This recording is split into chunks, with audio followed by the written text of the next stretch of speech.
2023 metų laivas GLS 450 formatikas. Tai reiškia, kad visi 4 varomi ratai. Turi kablį, turi parktronikus, 11 beveik nepilnai 1000 mylių nuvažiavęs. Šiek tiek pabraižymas ant galinio bamperio. Parsiduoda draudimo, gruodžio 22 bus aukcionas, 7vietis. Dabar yra už jį pastatyta $21 300.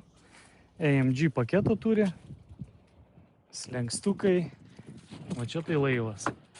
Čia tai laivas, man grotelės, rudas gražus salonas, graži medžio apdaila, burmeisterio aparatūra, vietos tai belė kiek. Didelė panorama, šviesios lubos, galinė klima, čia viskas aukščiausiame lygyje. Jisai kūrėsi ir važiuoja, o turi pažeidimą į priekinę dalį, aš to nuėsiu parodysiu. Tikrai nėra daug. Gražiai čia viskas atrodo, gražus medis, juodas salonas. Ne salonas, bet panelė. Taip, einam pažiūrėti pažeidimą. Pažeidimas yra va toks.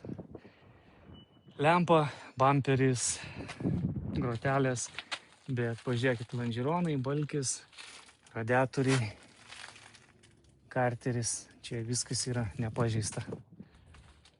Labai protingas mušimas, labai nedaug. Jisai kūrėsi ir važiuoja. Mat yra jo loto numeris, galite pasižiūrėti. Šiaip iš kėbulo pusės, sakykime, viskas yra labai švaru, gražu. Tiek vienas šonas, tiek kitas, diskai, galas, salonas, švaru, nėra prie ko prisikabinti. Salonas iš šitos pusės irgi, kaip mato, šildomas, šaldomas sėdynės, burmeisteris, geros rekarinės sėdynės, gražus vairas, įdomi tokia medžio apdaila. Pabandom užsivesti.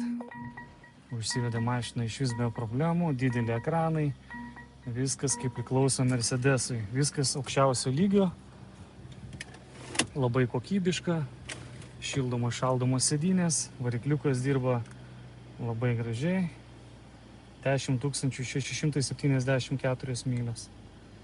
Klaidų jokių nemeta, check engine'as nedega.